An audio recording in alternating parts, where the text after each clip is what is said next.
تو میں نے آپ سے بتایا کہ یہ قدر جو ہے، ایک تو اسی سے لفظ قدرت بنا ہے، اور نمبر دو اسی سے کسی شے کی قدر و قیمت، اور پھر اسی کے معنی ہے اندازہ مقرر کر دینا، کسی شے کا اندازہ مقرر کر دینا، یہ قدر ہے۔ اللہ نے ہر چیز کا ایک اندازہ مقرر کر دیا ہے، اور قدر مقادیر، مشکات شریف میں ایک پورا باب ہے ایمان بالقدر، اس کا عنوان ہے صحیح معنی میں۔ تو پہلی حدیث کیا ہے؟ مسلم شریف کی روایت ہے، عبداللہ ابن عمرو بن العاص رضی اللہ تعالی عنہما۔ حضرت عمرو بن العاص جو بڑے سرداران قریش میں سے تھے، بڑے سیاستدان تھے اور بڑے بہادر انسان بھی تھے، ان کے بیٹے ہیں عبداللہ۔ اور بڑی دلچسپی کی بات یہ ہے کہ باپ اور بیٹے کے مزاج میں بود المشرقین تھا، وہ تھے جنگجو اور سیاستدان اور بڑے سرداروں میں سے، یہ تھے انتہائی زاہد و عابد، انتہائی زاہد و عابد۔ انہی کے بارے میں آتا ہے پوری رات کھڑے رہتے تھے نوافل میں، اور ہر روز روزہ رکھتے تھے، جس پر حضور نے یوں کہنا چاہیے کہ ڈانٹ پلائی۔ آپ کو اطلاع ہوئی، آپ نے بلایا، یا عبداللہ اولم اخبر انک تقوم اللیل و تصوم النہار تصوم الدہر، کیا مجھے یہ خبر نہیں دی گئی ہے؟ یعنی مجھے یہ خبر ملی ہے کہ تم پوری رات کھڑے رہتے ہو، نماز پڑھتے ہو، تم ہر روز روزہ رکھتے ہو، اب کیا کرتے؟ بلا یا رسول اللہ، جھوٹ بولنے کا تو ارادہ ہے ہی نہیں، اور ہو بھی نہیں سکتا۔ فرمایا لا تفعل، سختی سے روکا۔ وہ عبداللہ ابن عمرو ابن العاص رضی اللہ تعالیٰ عنہما اس کے راوی ہیں، قال رسول اللہ صلی اللہ علیہ وسلم کتب اللہ مقادیر الخلائق قبل ان یخلق السماوات والارض ب50,000 سنہ۔ اللہ تعالیٰ نے مقداریں اور تقدیریں، ابھی دو الفاظ میں بولوں گا تاکہ آپ کے ذہن میں بات رہے، معین کر دی تھی، لکھ دی تھی۔ آسمانوں اور زمین کی تخلیق سے 50,000 سال قبل، یہ ہے قدر، ہر چیز کی ایک تقدیر جو ہے وہ معین ہوئی ہے۔ اب آئیے اس میں کتاب سے مراد کیا ہے؟ جو آیت میں نے دوسرے نمبر پر پڑھی آج، سورہ حدید کی آیت، ما اصاب بمصیبۃ فی الارض ولا فی انفسکم الا فی کتاب من قبل ان نبرأ۔ کتاب سے مراد کیا؟ نہیں پڑتی تم پر کوئی مصیبت، کوئی تکلیف، نہ زمین میں نہ تمہاری جانوں میں، زمین میں سیلاب کا آ جانا، زلزلے کا آ جانا، کوئی اور اس طرح کی عمومی ہلاکت کا آ جانا، عمومی تکلیف کا آ جانا، تمہاری جان میں اچانک جو ہے تشخیص ہو گیا کینسر ہے، اچھے بنے تھے، ٹھیک ٹھاک چل رہے تھے، تو معمولی سی تکلیف ہوئی، انویسٹیگیشن کیا تو معلوم ہوا تو کینسر ہے، اور وہ کافی بڑھ چکا ہے۔ لیکن جو شے بھی آتی ہے، چاہے تمہاری جان پر آئے چاہے زمین پر آئے، وہ ایک کتاب میں لکھی ہوئی موجود ہے، اس سے پہلے کہ ہم اسے ظاہر کریں۔ یہ تمہیں مشکل نظر آئے گا، ان ذالک علی اللہ یسیر، یہ اللہ پر بہت آسان ہے، بہت آسان۔ اللہ کا علم کامل ہے۔ تو معلوم ایک بات جان لیجئے کہ حقیقت کتاب سے مراد اللہ کا علم قدیم ہے۔ اللہ کا علم حادث نہیں ہے، معاذ اللہ ثم معاذ اللہ، کہ کوئی شے ہوئی تو اس کے علم میں آئی۔ یہ ہمارے ہاں بعض گمراہ فرقوں کا عقیدہ ہے، اسے بدع کہتے ہیں، کہ اللہ کے علم میں بدع بھی ہے، یعنی کسی واقعے کے ظہور کے بعد اس پر کسی شے کا منکشف ہونا، معاذ اللہ ثم معاذ اللہ، یہ شان خداوندی سے بہت بڑی ہے۔ وہ تو عالم ما کان و ما یکون ہے، جو بھی کچھ تھا اور رہا ہے آج تک ہمیشہ سے ہے، اور جو بھی کچھ ہوگا وہ سب اس کے علم میں آنے واحد میں موجود ہے۔ آنے واحد، یہ آنے واحد کے لفظ کو اچھی طرح سمجھ لیجیے۔ مجھے سب سے پہلے تجربہ ہوا تھا، یہ سن میرا خیال ہے کہ 67-68 کی بات ہے، میں نے پہلا ہفائی سفر کیا تھا لاہور سے کراچی۔ اس وقت فوکر چلتا تھا، فوکر فرینڈ شپ، چھوٹا جہاز چڑیا والا، اور کرایہ 90 روپے تھا نائٹ کوچ کا۔ آج آپ تصور کیجیے. تو میں چونکہ مجھے جغرافی سے دلچسپی ہے اور فوکر زیادہ اونچا نہیں ہوتا، تو میں دیکھتا جا رہا تھا کھڑکی سے، اس وقت ہم کہاں پہنچ گئے، اب کہاں پہنچ گئے. اب جو روشنیاں نظر آ رہی ہیں کس شہر کی ہیں؟ یہ اکاڑے کی آ گئی، یہ ساہیوال کی آ گئی، یہ آگے اور آگے آئی. ایک دم میں نے دیکھا کہ 3 شہروں کی روشنیاں میں ایک وقت دیکھ رہا ہوں. لودھرا، بہاولپور، سماسٹا. مجھے خیال آیا کہ جب میں ٹرین سے سفر کرتا ہوں، کراچی جاتا ہوں، تو لودھرا پہنچتا ہوں تو میں سمجھتا ہوں کہ ابھی بہاولپور آدھا گھنٹے بعد آئے گا. وہ مستقبل کی شے ہے میرے لیے. بہاولپور پہنچتا ہوں تو لودھرا میرے لیے ماضی کی بات بن جاتی ہے. آدھے گھنٹے پہلے لودھرا آیا تھا، اور آدھے گھنٹے کے بعد جو ہے سماسٹا آئے گا. وہ میرے لیے مستقبل بن گیا، لودھرا ماضی بن گیا. لیکن اس بلندی پر میں بیک وقت دیکھ رہا ہوں لودھرا کو بھی اور بہاولپور کو بھی اور سماسٹا کو. یہ معاملہ جو ہے اس کو 1 ملین بلین سے ضرب دے لیجئے. اللہ تعالیٰ اس بلند مقام سے دیکھ رہا ہے جہاں اس کے مشاہدے میں، اس کے علم میں ماضی اور مستقبل کا کوئی سوال ہی نہیں. آنے واحد، آنے واحد، آنے واحد. تو یہ در حقیقت کتاب جسے کہا گیا قرآن مجید میں بار بار بہت جگہوں پر آیا. تو یہ کتاب جو ہے در حقیقت اللہ تعالیٰ کا علم قدیم، اس میں سب کچھ موجود ہے، ہمیشہ سے موجود ہے، لکھا ہوا موجود ہے، اور کوئی غلط نہیں ہو سکتا. آگے چل کر گفتگو ہوگی اصل میں بعد میں کہ تقدیر کے جو عام عقیدے میں ہم تقدیر کہتے ہیں اس کے 2 پہلو ہیں. ایک پہلو ہے ما اصاب علی الانسان، جو کچھ انسان پر آتا ہے مصیبت، جیسے ابھی آیت میں نے پڑھی ما اصاب من مصیبت فی الارض ولا فی انفسکم. ہم ہر وقت زد میں ہیں، کوئی تکلیف آ گئی، کوئی مصیبت آ گئی، کوئی بیماری آ گئی، کوئی حادثہ ہو گیا، کوئی بچہ فوت ہو گیا، کوئی عزیز جو ہے وہ فوت ہو گیا. یہ ہر وقت حوادث ہے. تو جو بھی کچھ پیش آتا ہے وہ علم خداوندی میں ہمیشہ سے تھا.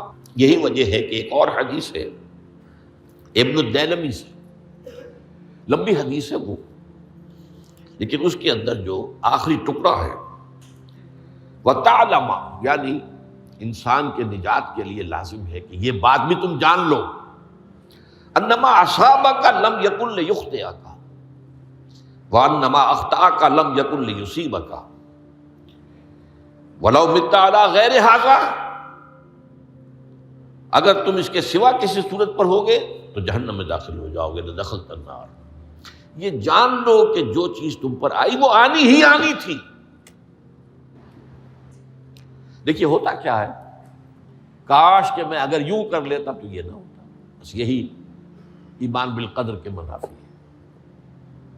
جو ہوا ہے وہ اللہ تعالیٰ کے ہاں تو پہلے سے طے تھا، ہونا ہی تھا.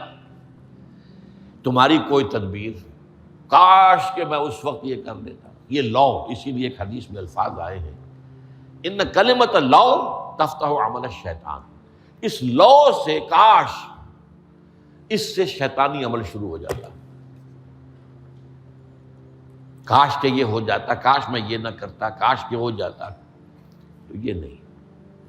تعلم انما اصابک لم یکن لیخطئک. تو جان لے اس بات کو کہ جو چیز تم پر آئی ہے وہ ہرگز ٹلنے والی نہیں تھی. کوئی تدبیر تم کر لیتے، کوئی کسی وقت کوئی ہیلا کر لیتے، کوئی تم قدم اٹھا لیتے، کچھ بھی کر لیتے، وہ تو آنی ہی آنی تھی. وما انما اخطاک، جو چیز تم سے چھوٹ گئی، رہ گئی، نہیں ملی. ایک ویکنسی ایڈورٹائز ہوئی تھی، آپ نے بھی درخواست دی تھی، آپ کو نہیں ملی. اب آپ ہو کاش کہ میں نے فلاں سے سفارش کرا لی ہوتی. بس گئے. تو جو چیز چھوٹ گئی وہ چھوٹ جانی ہی تھی. اس میں قطعاً جو ہے کوئی شکل، کوئی تدبیر، کوئی سفارش، کسی طرح کا کوئی بھی ہیلا، کوئی جو ہے اس پہ کارگر نہیں ہو سکتا تھا. لم یکن لیصیبک ومت علی غیر ذالک. اگر تو اس کے سوا کسی کیفیت پر تیری موت واقع ہوئی، اگر یہ یقین نہیں ہے، یہ ہے تقدیر کا وہ مفہوم کہ جس کا تعلق ہے علامہ اصاب الانسان، جو انسان کے اوپر وارد ہو رہا ہے. اس کے ضمن میں تقدیر کا مفہوم کیا ہے کہ جو ہوا ہے وہ تو ہونا ہی تھا. اس میں تو کسی شک و شبے کی گنجائش نہیں، بالکل قطع اللہ تعالیٰ کا فیصلہ ہے۔ البتہ در حقیقت ایک دوسرا پہلو ہے، ما یفعل الانسان، وہ جو انسان کرتا ہے۔ یہاں آ کر یہ تقدیر کا مسئلہ بہت ٹیڑھا ہو جاتا ہے۔ آیا میرے اندر کوئی اختیار بھی ہے کہ نہیں؟ Do I have any free choice؟ یا ہر شخص پہلے سے طے ہے؟ تقدیر کا ایک عام مفہوم یہ ہے، اور اس مفہوم میں بھی بعض روایات بھی ہیں جو اس کی تائید کرتی ہیں کہ ہر چیز پہلے سے طے ہے، لکھی ہوئی ہے۔ اور یہ جو حدیث ہم نے ابھی پڑھی ہے، یہ گویا کہ اس کی ایک مثال ہے کہ وہ جو لکھ دیا گیا تھا، فرشتے نے لکھ دیا تھا، رحم مادر میں لکھ دیا تھا، شقی و سعید، یہ بدبخت ہے یا سعادت مند ہے۔ تو ایک شخص پوری عمر نیکی کے کام کرتا رہا، آخری وقت میں آ کر کوئی ایسا حادثہ پیش آ گیا کہ وہ اہل جہنم کے سے کام شروع کر دیا اور جہنمی ہو گیا۔ یا ایک شخص ساری عمر جو ہے جہنمیوں کے سے کام کرتا رہا، آخری وقت میں آ کر کوئی ایسی توفیق ملی، کچھ ایسا معاملہ ہو گیا، توبہ کر لی اور اس نے جو ہے اہل جنت کے سے اعمال شروع کرنے کی ضرورت ہوگی۔ تو یہ جو ہے علامہ سابق کا علیحدہ بات ہے، اور علامہ یفعل الانسان، انسان کیا کرتا ہے، اس میں اس کی قدرت کتنی ہے۔ اور یہ ہمارے ہاں فلسفے کا بڑا مشکل موضوع ہے، اسی کا نام ہے جبر و قدر۔ ہمارے اسلاف میں بھی کچھ لوگ ایسے ہیں متکلمین میں سے، دیکھیے ہمارے ہاں ایک وہ لوگ ہیں کہ جو اس پر قناعت کرتے ہیں کہ جو اللہ نے کہہ دیا اور رسول نے کہہ دیا، اس سے آگے ہم مین میخ نہیں نکالیں گے، وہ محفوظ راستے پر ہوتے ہیں۔ لیکن بہرحال انسان کو اللہ نے ایک عقل بھی دی ہے، اور یہ عقل سوالات اٹھاتی ہے، اور جو زیادہ ذہین انسان ہوتے ہیں ان کے اندر ان کی یہ مصیبت زیادہ ہوتی ہے، لہٰذا وہ تو سوچتے ہیں، کچھ نہ کچھ غور و فکر کرتے ہیں، بات سمجھنے کی کوشش کرتے ہیں۔ اس میں اب ہمارے ہاں دو طبقے ہو گئے، جبریہ قدریہ۔ ایک نقطہ نظر یہ ہے کہ انسان مجبور محض، کوئی اختیار نہیں، اور ایک یہ ہے کہ انسان قادر مطلق ہے، جو چاہتا ہے اپنے فیصلے میں مختار مطلق ہے، وہ فیصلہ کرتا ہے۔ انہیں قدریہ کہتے ہیں۔